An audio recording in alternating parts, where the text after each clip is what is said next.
I'm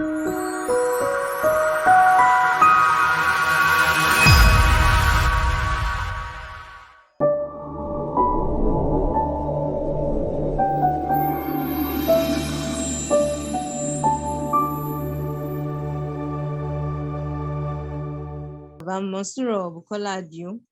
I'm a pharmacist with National Orthopedic Hospital in Igbobi, Lagos, and I'll be moderating this learning series today. Sorry for that, please. We would like to recognize the presence of our group coordinators, ably led by pharmacist Folashade Lawal, like I mentioned earlier, a fellow of Pharmaceutical Society of Nigeria. We would also like to recognize the presence of our fellows, all our fellows present of Pharmaceutical Society of Nigeria and College, West African Postgraduate College of Pharmacy. Our professors and lecturers, all heads of pharmacy departments present in this Zoom meeting, other very important personalities and distinguished participants. We will be continuing the learning series. The module 13 will be presenting today on Pharmacy and Therapeutics Committee. And just before I introduce the speaker, I'd just like to briefly tell us what Pharmacy and Therapeutics, what to expect in the presentation. Like we all know, Pharmacy and Therapeutics Committee is not something new to us. It's also otherwise known as Drugs and Therapeutics Committee, like in my own institution. That's what it's called. That committee plays a very crucial role in impacting a patient's drug therapy, on a larger scale.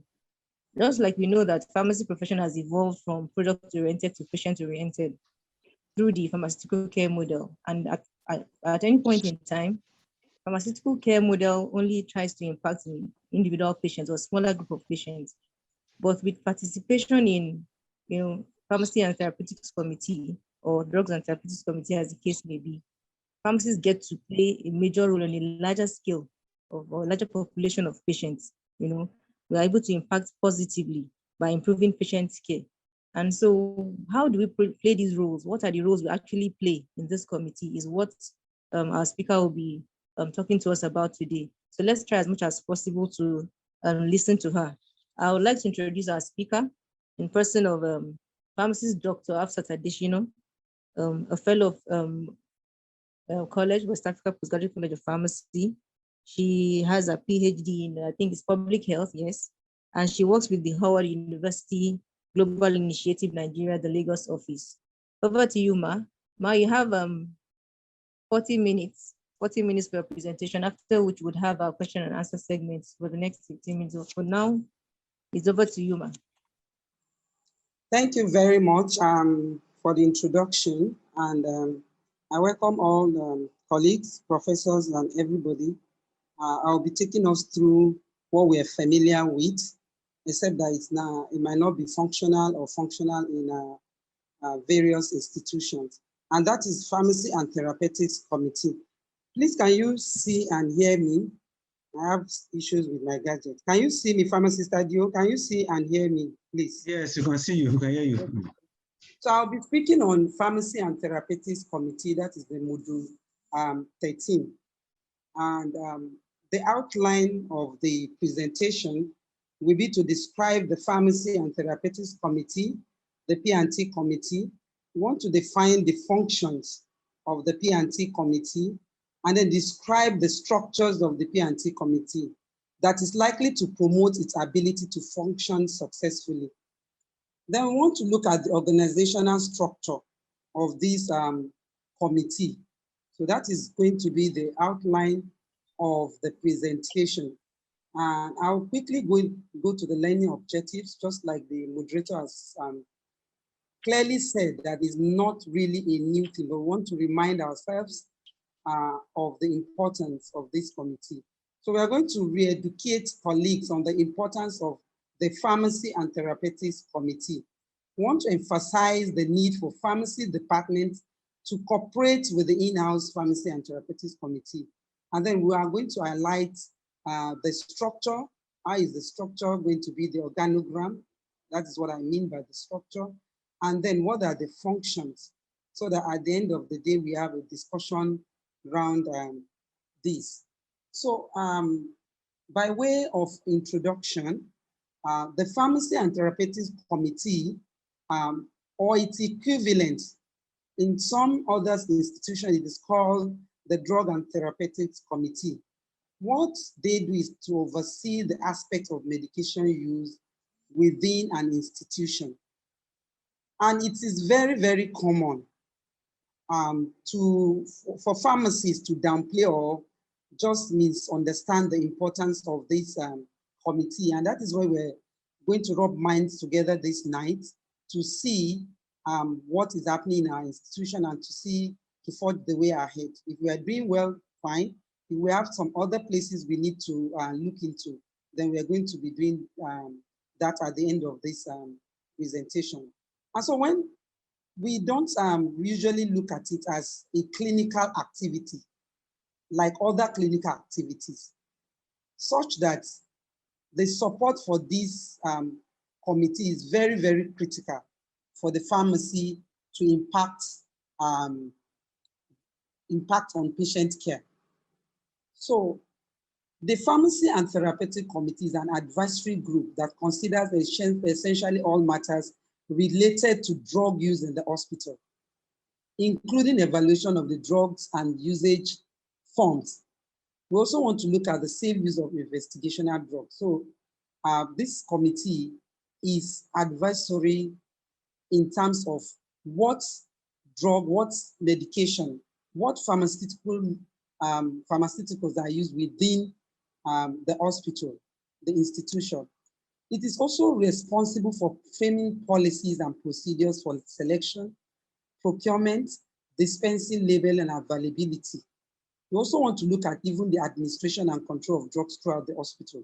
So this committee is very, very important. And the starting point for this committee is actually to put down policies and guidelines.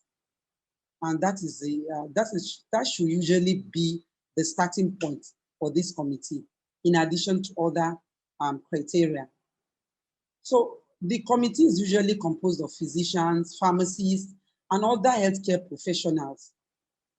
Sometimes even as the information unit, that is the monitoring and information unit, what we call the administrative, apart from the administrative part, they are all supposed to be part of this committee for it to function properly. It's the policy recommending body to the medical staff and administration of the office on matters related to the therapeutic use of drugs. And it encourages rational use of drugs in the hospital and also monitor issues relating to drug safety. You believe with me that 30 to 40% of the budget of a health institution is usually on pharmaceuticals. And if this committee is not very functional, you see that at the end of the day, a lot of things will happen that is not going to be pleasant. When 30% of a budget of an institution is on pharmaceuticals, and it's not having a functional drug and therapeutic committee, that's why you begin to see all sorts of things happening to the pharmacy part, because that is supposed to be an advisory body to the whole hospital. And one of the most important functions of the PTC committee is to prepare and update the hospital formulary, of course, which provides information on various drugs to the hospital. So the P&T committee may even go ahead to create ad hoc committees to address complex issues depending on their complexity and size. For example, in an institution that have ART section, you might decide to have a committee. Some people call it a switch committee. And this committee reports to the Pharmacy and Therapeutics Committee.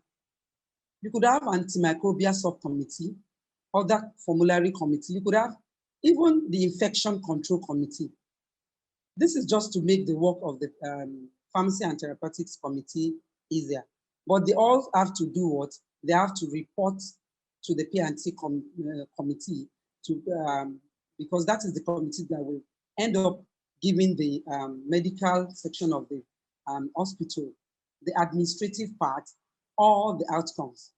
Now let's look at the functions of the Pharmacy and Therapeutics Committee. What are their functions in the health institution? We said the Pharmacy and Therapeutics Committee support and participate greatly. The participation impacts in the overall quality of drug therapy in an institution. if it's functional, you're going to see a lot of great quality outcome of therapy, medicine therapy in that institution. And it's built, is a multidisciplinary committee. Because once it is it is going to include all the different thematic areas in the institution. So it builds interdisciplinary collaboration, transparency, trust among the institutional division of authority for drug therapy within the healthcare. The pharmacists in the Pharmacy and Therapeutic Committee are not just to provide information requested by physicians and considering drug for formulary approval and only following the request. They need to be proactive, seeking to address other issues. For example, changes in drug carried on the formulary. This is one of the major functions of the Pharmacy and Therapeutics Committee. What about policies, new policies, procedures, and most importantly, quality assurance activities, and so on. When we look at the quality assurance activity, yes, the institution could have a quality assurance section, but then the Pharmacy and Therapeutics Committee must be part of this quality assurance. As we all know that medicines are a very, very important component. When there are no medicines in the institution, then there's nothing as far as we are concerned. And we know that the pharmacist is key to this. Now, another function is to optimize rational use of medicine by evaluating their clinical use, developing the policies for their management and administration. And then, as I said earlier, managing the formulary system. I remember vividly in one of the health institutions, a lot of things were happening with the antibiotic use. I remember then vividly that the head of the pharmacy department brought out policies and sat down to develop these procedures, which helped that institution.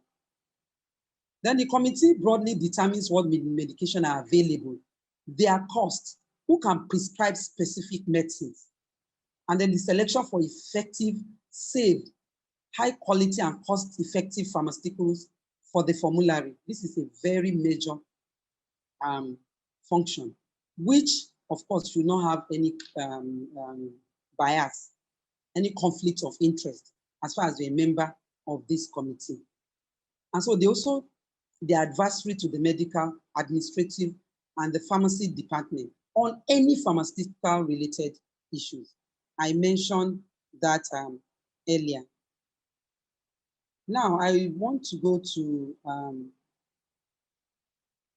other functions that I must have mentioned earlier, as far as the quality assurance is concerned. Medication usage evaluation. We can do this at the pharmacy department. And the Pharmacy and Therapeutics Committee must have the result, must be able to use this for decision making. Then identification of medicine use problems that can lead to improved medicine use. Yes, we can. There are a lot of drug therapy problems that that committee should be looking at, that we eventually improve the quality of patient care and health outcomes. Then you also want to, we are used to doing this, that is providing information. Now, the work of the Pharmacy and Therapeutics Committee can lead to decreased adverse drug reactions and medication errors, which of course can lead to improved management of the client. Of course, the management and control of pharmaceutical expenditure will come out better. Now I want to look at the structure. Of, kindly move the slides, sir. Now, the structure of the Pharmacy and Therapeutics Committee is usually the medical staff with representative of the major specialties, the pharmacists, the nursing personnel, and representative from the administrative area in the institution. This is very, very important. If you must have the buy-in of the institution, the administrative person must be part of this committee. The physician and the pharmacist hold a very significant voice in this committee. Since to a large extent, it is them that regulate what the physician prescribe. And ideally, a well-known and respected physician should lead that committee. We can have the pharmacist as the co-chair, a vice chair, and then is a must. This is a must. The executive secretary must be a pharmacist. And both are appointed by the hospital administration. It is when the physician leads this, because I've come across some of our colleagues saying that the pharmacist must lead it. It mustn't be a pharmacy affair, because it is when other, when it is multidisciplinary, it is going to bring a better outcome. It won't be a pharmacy thing. And so when a very respected person is there, you see that it is going to give a better outcome. So this is the organogram, the DTC, the Pharmacy Therapeutics Committee organogram. We look at the chairman, who is the clinical director or other appointed physician. You can see the arrow that the executive secretary is the director of pharmacy. So we have other members, that is the physician members. We could have the surgeon, we could have the obstetrician, the member from the internal medicine or family practice, of course, the infectious disease physician. Then under the pharmacy, you could also have the drug information specialist. A pharmacologist could be there. Then, of course, a recording secretary, which is going to be taking minutes of the meeting. Some other places have the administrative person taking the minutes, but the recording secretary is a pharmacist. It could be a younger pharmacist to make sure that everything discussed is captured. And the agenda, of course, comes out from that end. Then you could have the nursing members, usually the director of nursing, administrative officer or an appointee. Of course, the public health physician or a nursing representative. So this is the organogram of what we expect and what it should be. It also depends on what the institution, what all they have at the thematic areas. Now, where are the areas where the pharmacists should support this, the Pharmacy and Therapeutic Committee? Where are the areas? We said we don't want it to be, it should not be a pharmacy affair, but we know that at the end of the day, majority of what comes there lies so much on the pharmacy. So the planning of the agenda, including medications, policies and procedures, quality assurance, gathering data to create drug monographs and other necessary documents.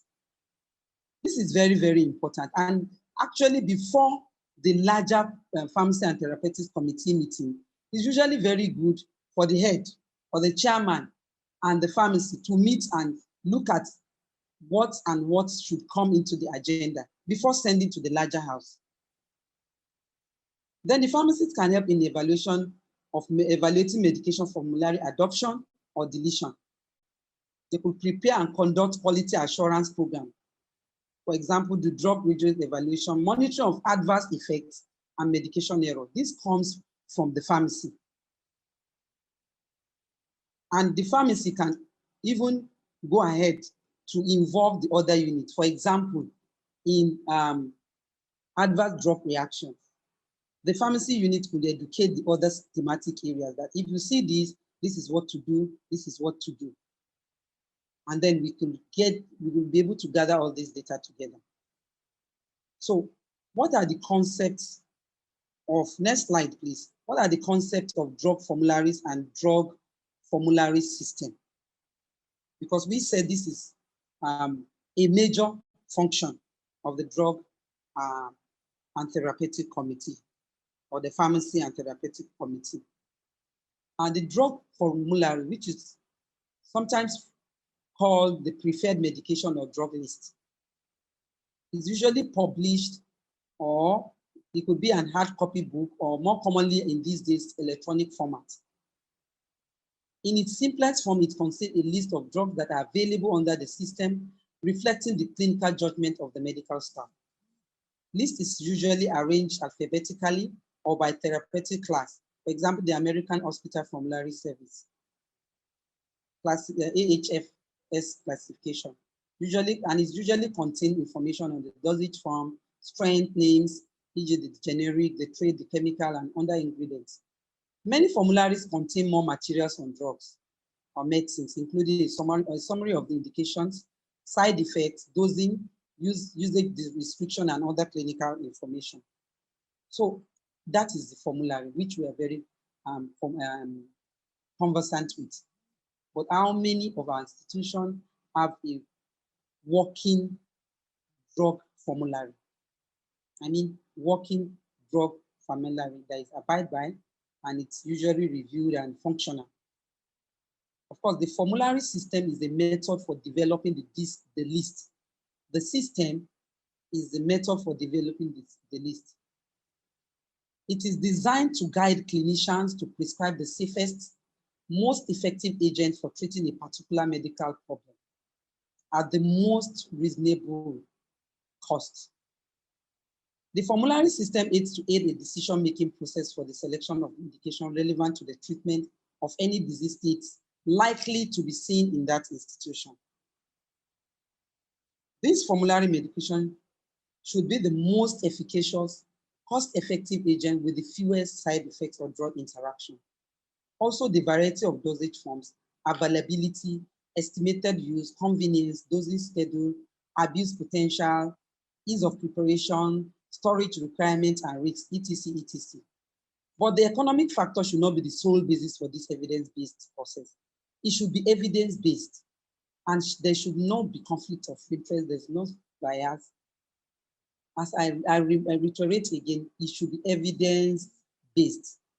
Those are the medication we expect to be on the drug formulary.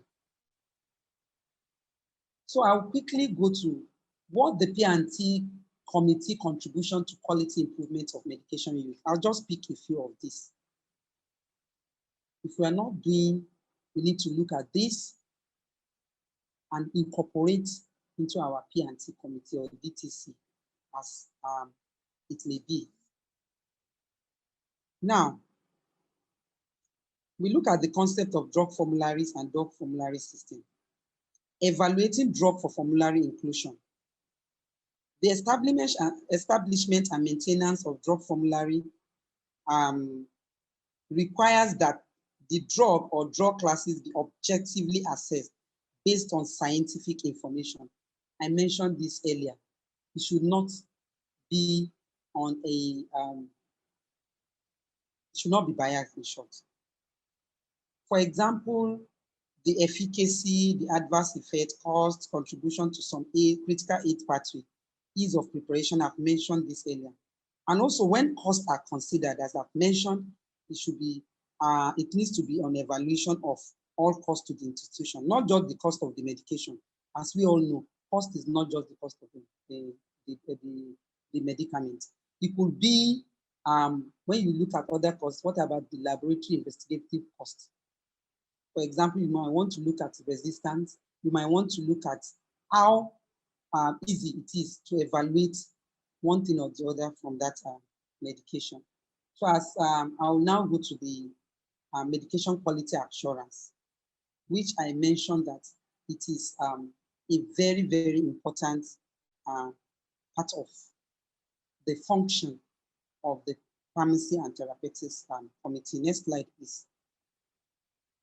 When we talk about medication quality assurance, in addition to that committee looking at which medications are available and then providing the direction in their usage, it is required that the quality of use is regularly measured in whatever areas that is felt necessary.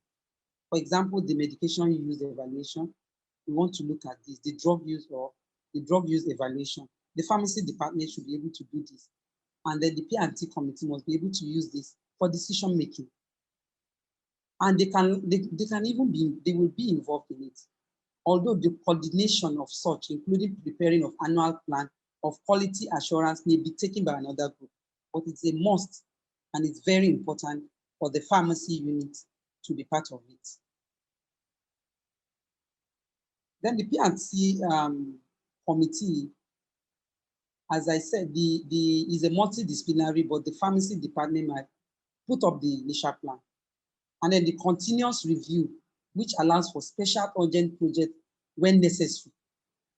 If it is something that it could even be more than a year, if it is not completed. For example, drug use evaluation activity would be more than a period. So the plan can be in phases. And this drug use evaluation could be used to identify adverse drug reaction. We could even begin to look at cost and other clinical pharmacy activities. And then the P&T committee must gather and keep all these medication-related quality improvement efforts at all times. Whenever it is done, it is going to be communicated, and whatever effort that is being, whatever improvement that is being seen should be communicated. So, for example, making changes to drug formulary or policies and procedures to improve medication use. So all this, the P&T committee will take it and then communicate. Now, when we look at the role of the Pharmacy and Therapeutic Committee in pharmacovigilance, it is a vital supervisory role that they play. And they should be empowered with full responsibility for decision and coordinating this activity in a hospital setting, such that all the healthcare professionals, the doctors, the nurses, the medical record people, together with the clients, are included in a better reporting system, such that when there's any adverse drug reaction, within all these thematic areas, the doctors should be able to report it, the nurses, and then but the pharmacy should be the main collating center, such that at the end of the day, the P&T committee is playing the supervisory role, but everything comes back and is being reported and is used for decision making. Yes, we are seeing the trend of ADR when this particular medication is being taken. And then the committee can make reporting compulsory by using incentives and other things. And then training can be an incentive, so that this can be a very important aspect of the drug therapy problem, which the therapeutic committee is looking into and reporting, and of course making decisions.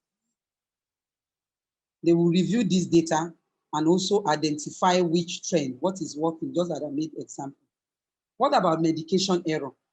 Data collected regarding medication error must be reported to the P&T committee. And sometimes for investigational drugs to NAFDAC, the P&T committee will be able to do this. They relate and send these reports. There should be a systematic method to collect data about medication error.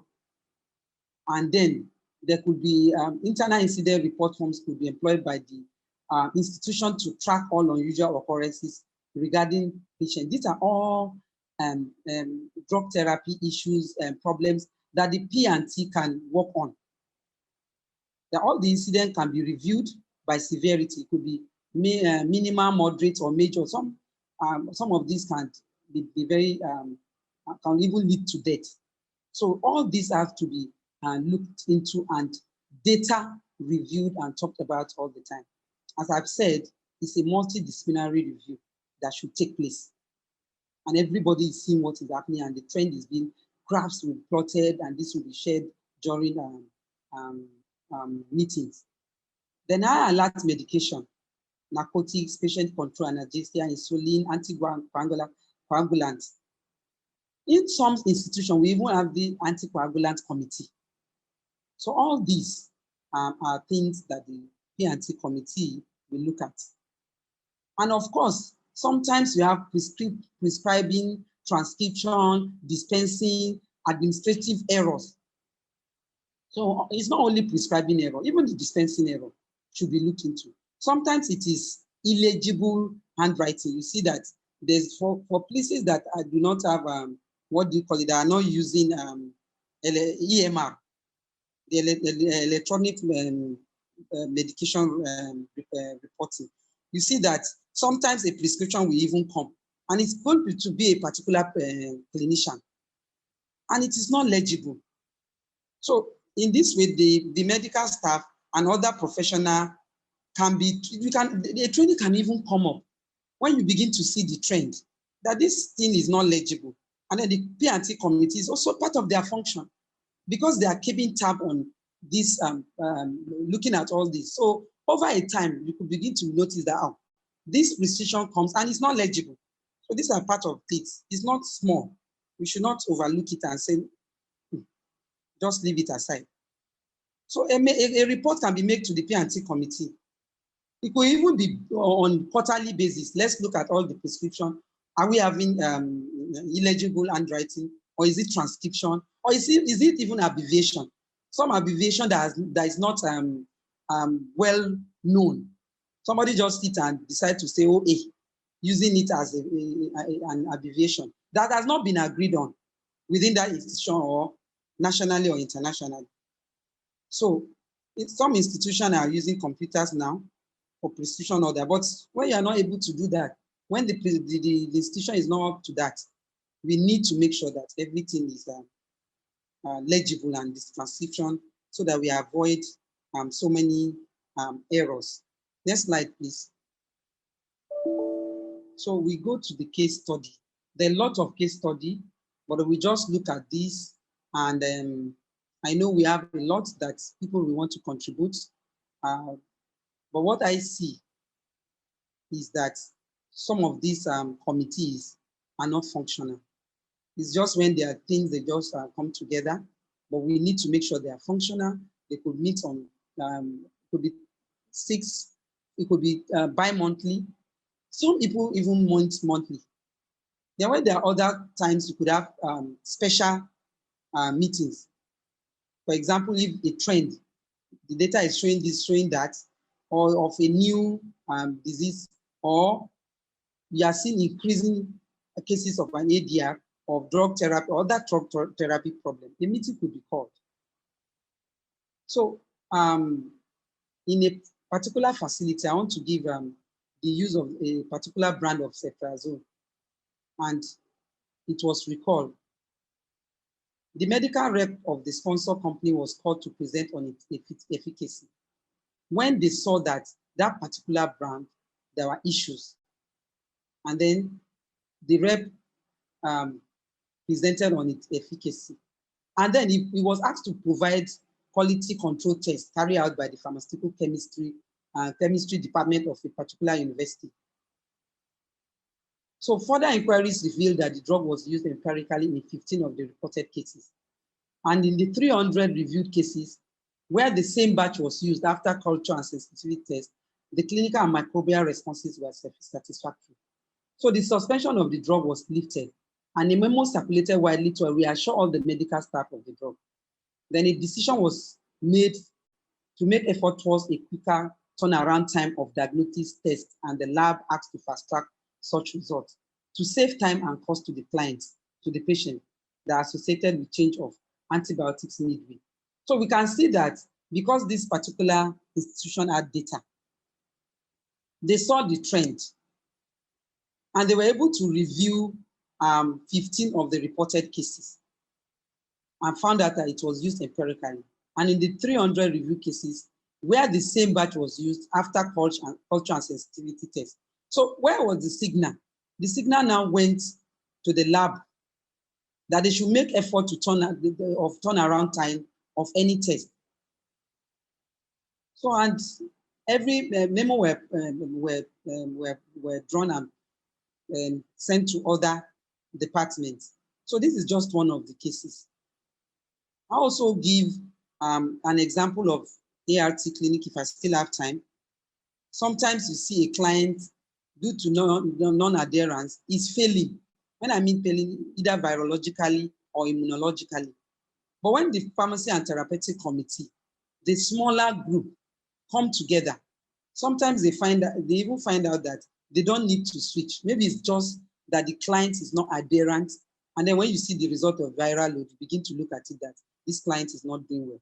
But you don't allow the clinician to move to changing, switching or substituting the regimen of this client. But when they sit together and begin to look at what should be the cause, one of it turned out that the client was using alcohol to swallow his antiretroviral medication. And that was just it. And when the client was cancelled and then giving all information, this changed. So this is just part of what the Pharmacy and Therapeutic Committee can do within our institution. So these are my references, and we can actually go to see the handbook by WHO on Pharmacy and Therapeutics Committee. It's very helpful for those that do not have one. And we should not say we shouldn't even call that primary healthcare facilities do not need. No, they need. And when we are very proactive, the pharmacy department will be saying, but we should get the buy-in of the hospital management. Thank you very much. I hope I've been able to pass one or two information. And then on this, oh, please, let me see the concluding part before throwing my references, please. In conclusion, before the references, please, the pharmacy department can have a major impact on the quality of drug therapy in an institution through participation in the Pharmacy and Therapeutic Committee function and other activities which are related to the management of information or are commonly performed by the drug information practitioner. And this can be successfully used to improve drug therapy. And I know you agree with me. When the pharmacy department is up, a lot of these will end up to improve the drug therapy and will be seen as very, very impactful as far as the Pharmacy and Therapeutic Committee is concerned. Thank you very much. The references are there, and I'm over.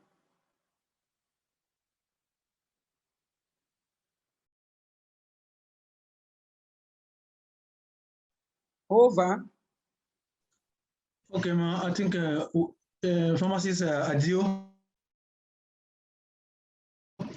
Are you still on the call? Okay, she's still around. Okay.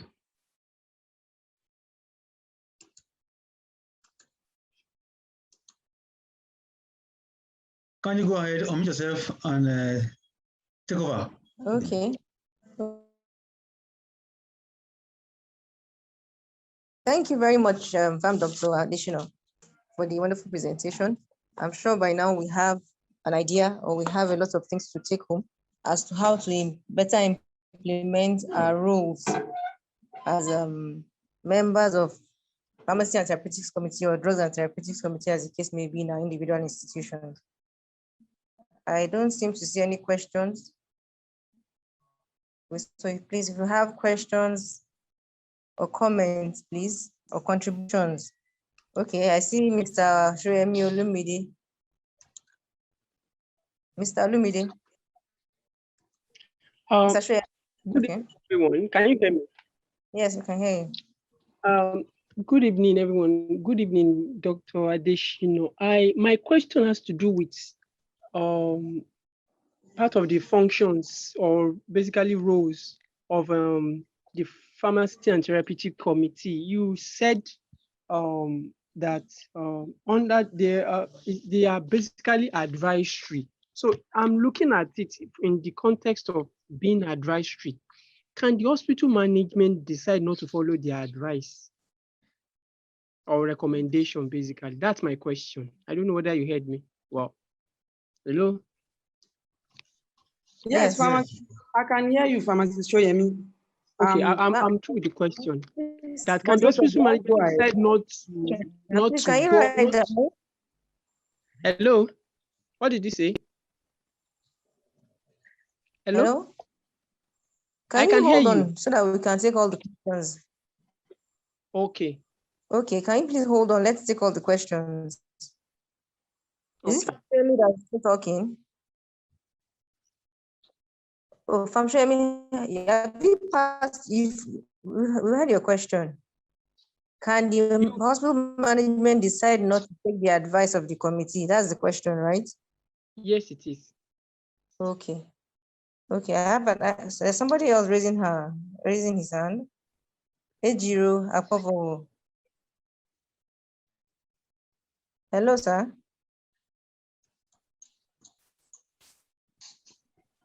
Can you hear me? Yes, we can hear you. Yes, we can hear you, sir. Mine is actually a question. It's more of a contribution. Like Okay. the slides of the presentation already showed, first I want to thank the presenter for doing justice to the presentation. And like I have also for that,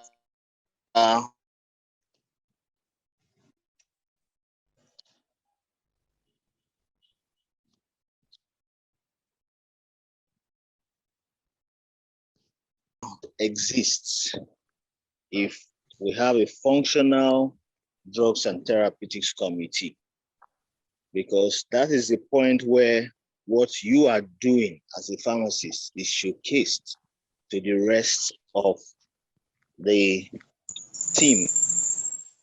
At that point, you are there to present figures, statistics, evidence. And like the last question came up, that since it's advisory, can the hospital management decide not to take the recommendations from the committee? 99.9% of the time, the hospital management is what you have in that committee. It's usually a representation from each of the specialty units. And because they are professionals, they usually do not, what the pharmacist is presenting there is usually based on fact and data. And a lot of the times, 99.9% of the times, when you've presented this evidence, the recommendation from the committee is never turned down. I've never seen where it was turned down because like you saw from the presentation, a lot of therapy issues are handled at that point. A lot of medication choice are handled at that point. So that tells us that if we play our roles as pharmacists in the health sector, you have the opportunity to showcase this to the rest of the team. And when you regularly do this, you hardly face opposition when it comes to them. But when you don't have a functional D&T committee, it becomes difficult. You now begin to find ways to prove that you are doing this and you are doing that, or find ways to show that you can do this or you can do that. All that you are able to do, you should do and present at the Drugs and Therapeutics Committee meetings. At that point, all heads of this specialty are there. They listen to you, they see what you do. So I think all institutions should take this seriously. And like we can see from the organogram, the driving force of the D&T committee is usually the pharmacists.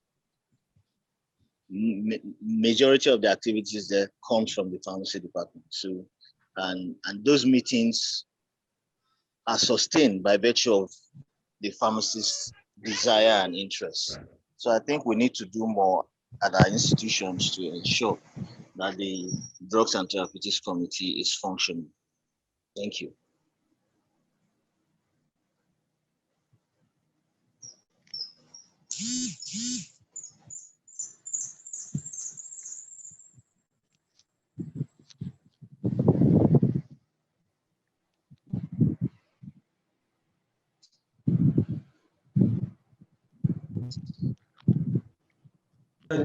What I do? What are you? Hello? Yes. Over to you. Okay, thank you very much for that wonderful contribution. Okay. I think I can see one more.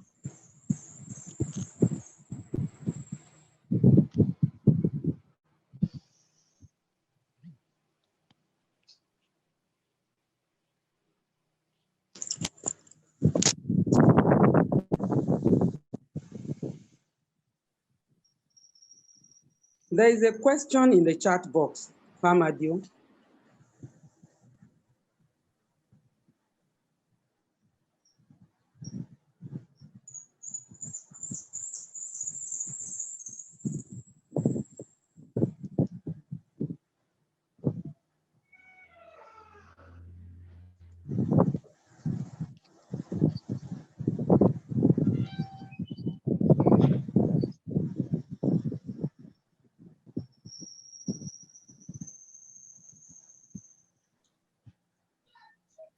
the question is that, is it the job of a P&T committee to approve a new drug to be used in the facility? What if Can I go ahead to answer the questions? Please go ahead. But that's one on the chat window. Yes. Go ahead and answer that. Yes. Go ahead. Let me.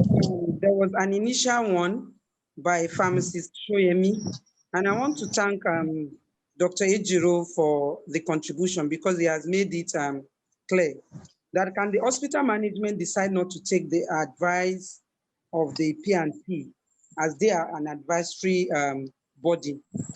Honestly, just like Dr. Ejiro said, when we have done our homework very well, they do not have a choice but to take it. And that is why it should not be a pharmacy affair.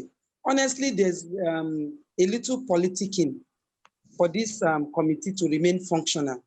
And that is why we should not look for any way to make the pharmacy the head of this committee, because that will be the beginning of failure for this committee. So, as is rightly said, each thematic area is part of this committee. So at the end of the day, the committee will be there to have taken this. And don't forget, it is even the secretary. The secretary is a very strong arm of anything, any association or any committee. And the secretary and the chairman are together. What I mean together is that we must seek the cooperation of those people. And you know, sometimes we might put some things into voting. Some people who have right to vote, all these small other ad hoc committee cannot vote. So whatever we want to do, pharmacists, we need to be a bit is it politicking that we use? Because before you do it, they will all, it's about pharmaceuticals. You must also have, one of the things I've seen is that, do we keep our data to really support whatever we want to do? So we need to have data. Then we need to have policies and procedure, SOPs, guidelines already. And that's why I mentioned in the presentation. It's not something that you just wake up and say, I want to incorporate. It is something that will start. And I will go to my Oga's question that said that when a new drug is being added to formulary, yes, a drug, just as mentioned, there's a slide that talked about how do we even how do we delete or add a new medicine into the hospital formulary? It is very wrong for anybody to just bring anything to that formulary. Because ab initio, we should have policies and procedures of doing that. And it should be it should be clear. It should be documented, signed, and a policy within the institution that if we want to do what? If we want to add a drug to our formulary, these are the criteria. How effective is it? What is the cost? What adverse drug reaction is it? Has it been even carried? Has any quality assurance been done on this drug? Why are we bringing it in? Is it going to be better than what is on the formulary already? And as I said, there shouldn't be any bias. It should be that, oh, we have seen the trend in this so medication A, and we are trying to bring this B. And then the manufacturer and all that things should bring the profile of this medication. So it is very wrong for just some people without the pharmacy department going to bring any medication into the formulary without any agreement following the protocol or policies of that institution. So if that is what is happening, then we go back to the policies, to the procedures ab initio. Because a drug cannot just be deleted or be added to the hospital formulary, haven't followed all the procedures. So we can just call another meeting, it could even be an emergency meeting. And that is why we need to be, for me, we need to be in good relationship with the medics. Yes, we could find some that would be very stubborn. But at the end of the day, we should be able to see the reasonable ones among them. That at the end of the day, even if it comes to who should be the when it comes to voting or anything, we are going to land safely. So there's another question I'm seeing, that there should not be any hard and fast rule as to who should be the head of the PT. Any competent can head it. There are some committees headed by physicians that are not effective. I agree with that. But why I'm saying that we should allow a very well-known, respected, and functioning, it should be functional, somebody that's going to make it functional to lead it, is that most, with my little experience, I end up seeing when pharmacists are the head of the committee, they leave it for the pharmacy department. We should not be so. It should be multidisciplinary, and it should be seen to, all what we are doing should be seen as being very, very objective. The data should be data cannot be overemphasized. The data will be there. Why do you want to bring a drug when we have things that are working for the facility? And if they should bring it, there should be evidence. It should be scientific, not just that somebody will wake up and say, I feel like putting it, or because somebody, he has a sister or a brother. And that's the conflict of interest should be drawn properly. In fact, sometimes they shouldn't, the manufacturer or somebody should not even know the members of the P&T, so that you have a fair and non-biased system in place. Thank you. Over. Question here. There's another question here. You have not answered. But is it the job of P&T committee to approve a new drug to be used in the facility? What if the management decides to procure a new drug without passing through the P&T? How should it be handled, please? That is what I said earlier, that it is not possible. It is the function of the P&T committee to bring in a new medication into that formulary. It is them that will, after doing all the work, that document comes from them. It is the P&T committee's function. It's not somebody that will just, the medical department or something, just bring drug. And that is why I said, if there are policies, ab initio, policies, guidelines, and this is what we are going to follow before a new drug is added or deleted from the formulary. So it's not just a one-man business. It is the P&T committee, sir. Yeah, right. Policy, you're right. Yeah, it's the P&T committee, is their job.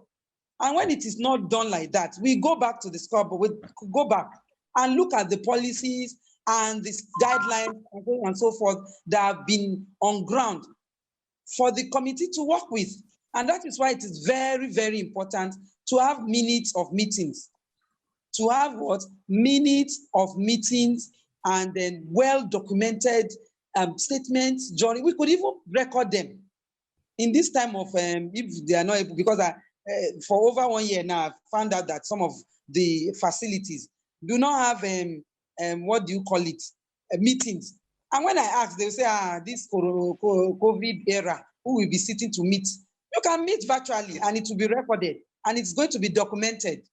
And so you bring out all these things. And that is why the pharmacy, as the executive secretary, we keep tab. When you're a secretary, you are the powerhouse of the committee now. We keep all these documents. I know we could have very, very difficult clinician, but when you go deep into it, they don't even have evidence. You just want, okay, why do you want it on the formulary? I remember, let me just share this. I was representing my director when they were drawing, the 2012, the essential drug list. And I was very, very surprised when I was talking that we should put these ARVs on this document. And moreover, that was what took me there. And a professor from one of the teaching hospitals is calling a drug, Stavudin, that has been deleted from the list. And I had to, and when I was talking, he was just talking with all authority. He was so sure. And I had to go and meet him. Before it's my turn, sir, are you aware that this is no longer recommended as first line? Well, with my facts, with my search, I quickly start and begin to show him. Oh, well, it's a long time. I've been on this, we started it in Nigeria, but I'm not, I'm an old man. I'm not longer in the clinic. I said, sir, I think you need to get more information from your children, your children. Sometimes they don't even have this information. Sometimes they have it, they just want to keep. And that is why the pharmacy department should support everybody in the pharmacy department, should support this patient and therapeutic committee and any other committee. Especially, I remember, I don't want to mention that facility in Lagos State. In that facility, you just see them prescribing antibiotics, any small thing, bah. There's a documentation I read, and that in a primary healthcare facility, 70% of their viral infection in children are being treated with wrong antibiotics. So what do you do? I remember then the head of pharmacy brought out a policy, and he had meeting. We had meetings, series of meetings, and that was why all the clinicians, they were up, and they will not even not prescribe now until the cultural and sensitivity test is out. They will always go back to the pharmacy department. They will always go. So if we can even begin to do these small things amongst ourselves. You go for this, you go for this. A lot of things are happening, and it is when we come up and they see us very strong, they will not be able to do some of the things they do. Yes, sometimes it can be difficult, and that is why as for me, it might be a personal opinion, but I see that most of the time when they head the committee and the secretary is very strong, they will push, because some of them want to sweep it under the carpet. You even see a committee that has not met for 1 year. Why? Are there not drug therapy issues within the facility? Is everything okay? No, everything is not okay. No, as more as any drug therapy problem is, we should document, and that should be a tool for us. Thank you, and over. Okay. I think our time is fast spent. We'd like to thank Dr. Adesina and our team for that wonderful and very educational presentation. And for all the participants, we are glad, we appreciate you, we thank you for joining the call. And the next thing on the agenda is the closing remark, what I'm doing on behalf of the lead coordinator of Pharmacist Lawa, who's not around tonight. So I want to say thank you. Also mention that in the next 2 weeks, we'll be going to Module 14. So let us prepare for that. And it's good night for today. Thank you so much, everybody. Thank you very much. I think there's no more comments, no more questions. So we are saying bye for tonight. Good night. 2 weeks time by God's grace. Yeah. Good night. It was a well-spent night. Well done. Thank you. Well Bye. done. Thank you all. Bye-bye. Bye. Bye. Keep safe. The slides will be shared and the video later by God's grace. Yeah. Hello, doctor. Yeah, good night. Good night. Thank you, Dr. Adesina. Well done. Thank you, everybody. Thank you very much, ma'am. Dr. Adesina, well done. Our Doctor. guy in Igbobi, well done. Thank you. Good evening. Good evening, ma. Good evening. Good evening, everybody. Thank you, Adio. Dr. Adesina. We enjoyed the lecture. Very enlightening. Okay. Thank you very much. Dr. Adesina. Very insightful. Dr. Adesina. Is she out? Probably. She's Good evening, still Dr. around Nedo. now. Dr. Adesina, we are Yes, she's proud out of of the you. call. Okay, she's out of the call. Proud of you. Yeah, yes. She's out of the call. Okay. Good night. Please ensure that Pharm.D. I think she had problem with her network. Yes. Okay. In fact, I even sent the invitation to many places. I didn't even remember night until later. But thank God. Anyway, it was good. Well done. Good night, ma'am. good night. Please ensure that we all have the copy of Pharmarinze. Well done. Up. Malapian. Kamugu. Dr. Nedo. Malapian. Well done. Dr. Bello.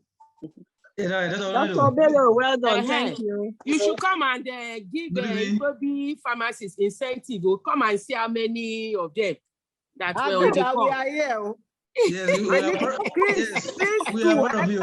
Chris from psychiatric hospital. What happened to the learning team this night? It is an indication that Igbobi will lead the country in the next future.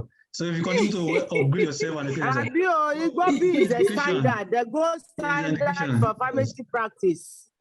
Yes, upgrading. Yes, Chris now. Chris, where are you? Ilori is moving, no. I'm here now. Ilori is moving, no. I can't see you again, no. Thanks. That's a very good one. We are very good. No, we know that Igbobi is the standard in Nigeria. Standard anytime tea. Yeah, every time, anytime. Anytime tea. Yeah. Yeah, we are really enjoying it. Well done. Yeah.